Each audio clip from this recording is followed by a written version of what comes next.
મુખ્યમંત્રી ભૂપેન્દ્ર પટેલની અધ્યક્ષતા હેઠળ અંકલેશ્વરના શારદા ભવન ટાઉન હોલ ખાતે ₹637.90 કરોડના વિવિધ વિકાસ કાર્યોનું ખાતમુહૂર્ત તથા લોકાર્પણ કાર્યક્રમ યોજાયો હતો, જેમાં જિલ્લા પંચાયત પ્રમુખ મહેન્દ્રસિંહ વાસદિયા અને ધારાસભ્યો ઈશ્વરસિંહ પટેલ, રમેશ મિસ્ત્રી, અરુણસિંહ રણા, રીતેશભાઈ વસાવા અને ડી.કે. સ્વામી, જિલ્લા કલેક્ટર ગૌરાંગ મકવાણા, જિલ્લા વિકાસ અધિકારી યોગેશ કાપસે ઉપસ્થિત રહ્યા હતા. આ ખાતમુહૂર્ત તથા લોકાર્પણ કાર્યક્રમમાં મુખ્યમંત્રી ભૂપેન્દ્ર પટેલના વરદ હસ્તે ₹586.2 કરોડના વિવિધ વિકાસ કામોનું ખાતમુહૂર્ત તથા 51.88 કરોડના ખર્ચે નવનિર્મિત વિકાસ પ્રકલ્પોનું લોકાર્પણ કરી જિલ્લાવાસીઓને વિકાસના વિવિધ પ્રકલ્પોની ભેટ આપી હતી. આ વિકાસ કાર્યો થકી ભરૂચ જિલ્લાનો વિકાસ વધુ વેગવંતો બનશે. આરોગ્ય, શિક્ષણ, રોડ, રસ્તા તેમજ શહેરી વિકાસના અનેક વિકાસ કામોનું લોકાર્પણ અને ખાતમુહૂર્ત નાગરિકોના જીવન ધોરણને ઊંચું લાવવામાં મદદરૂપ બનશે.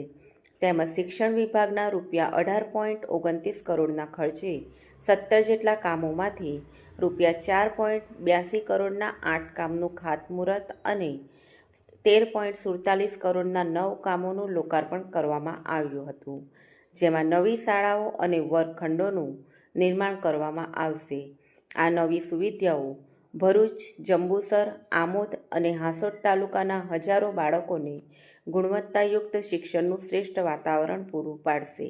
શહેરી વિકાસ અને શહેરી ગૃહ નિર્માણ વિભાગ દ્વારા નગરપાલિકા વિસ્તારમાં જુદી જુદી જગ્યાએ અંડરપાસ, ગરનાળાઓ, પેવર બ્લોકના રસ્તા અને ફિશ માર્કેટનું આધુનિકીકરણનું કામ થશે, જેનાથી 1 લાખથી વધુ શહેરીજનોને સીધો લાભ મળશે અને માછીમાર ભાઈ બહેનોની સુવિધાઓમાં વધારો થશે.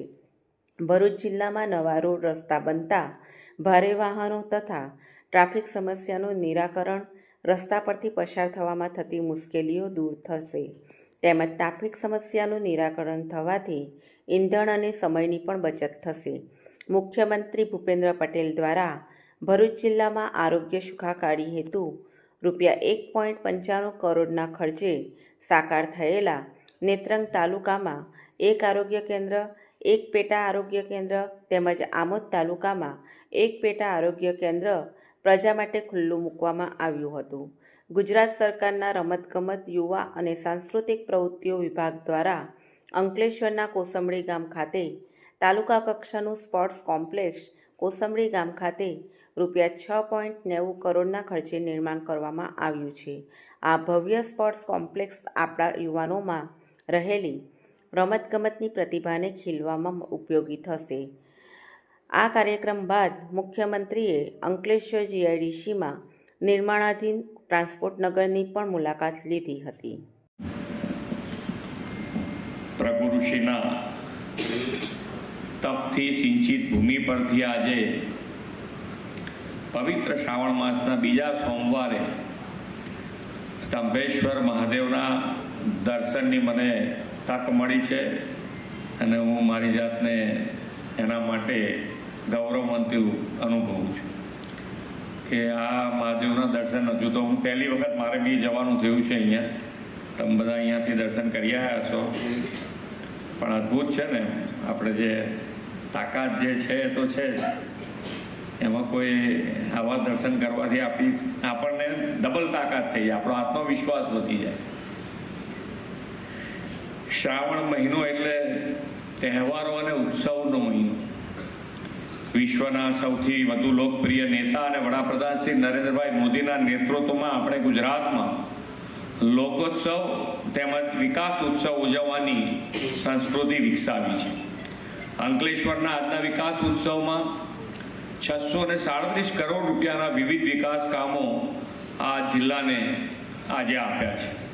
વિકાસ કેવી રીતે હોય, કેટલી સ્પીડ, કેટલા સ્કેલ થઈ શકે તે ગુજરાતે મોદી સાહેબની વિઝનરી લીડરશીપમાં દેશ અને દુનિયાને બતાવ્યું છે.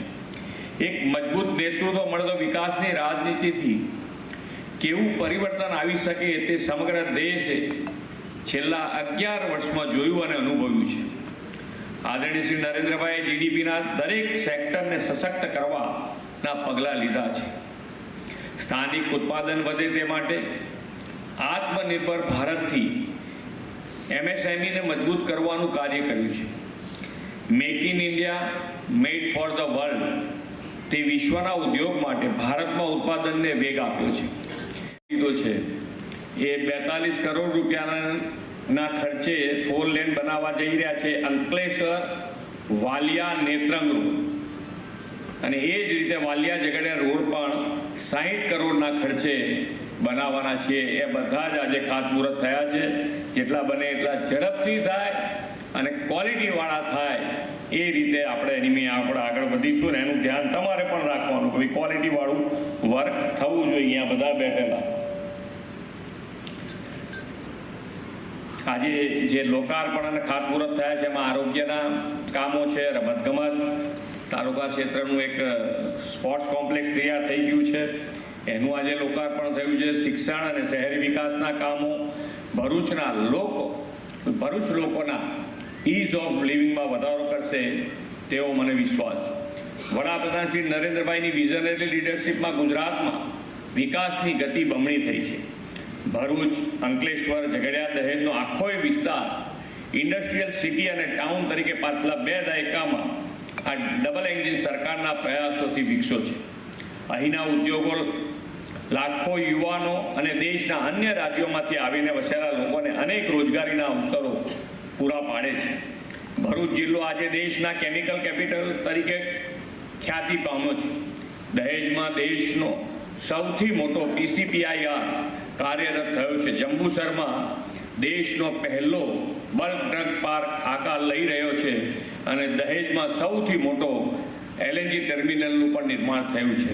આ જંબુસરનો અત્યારે જ અમે બલ્ક ડ્રગ પાર્ક જઈને આવ્યા છીએ અને એ અત્યારે જે પ્રમાણેનું કામ થઈ રહ્યું છે મને લાગે છે ત્યાં સુધી ટાઈમસર આ લગભગ 2026માં 3-4 મહિનામાં એ કમ્પ્લીટ થઈ જાય એવું લાગે છે. અને એ કમ્પ્લીટ થઈ જશે એટલે આ ફરીથી આ ડેવલપમેન્ટમાં ખૂબ મોટો ફાળો આ બલ્ક ડ્રગ પાર્કનો પણ હશે. 2047નો સંકલ્પ કર્યો છે. તેમણે વિકસિત ભારતના સંકલ્પમાં સસ્ટેનેબલ ડેવલપમેન્ટ માટે જળ સંચય, જળ સંરક્ષણ, પર્યાવરણની જાળવણી અને સ્વચ્છતા અને સ્વાસ્થ્યની દેશભરમાં મુહિમ ઉપાડી છે. કેચ ધ રેન અન્વે, વરસાદી જળ સંચયનું અભિયાન, એક પેડ મા કે નામ દ્વારા વૃક્ષોના વાવેતરથી પર્યાવરણની સુરક્ષા અને સ્વચ્છતા સફાઈથી ગંદકી મુક્ત ભારતનું તેમણે આહ્વાન કર્યું છે.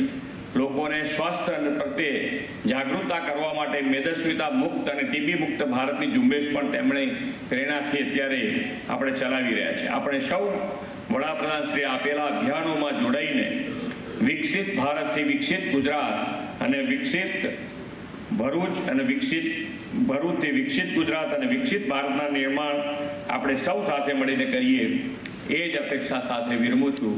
ભારત માતા કી જય.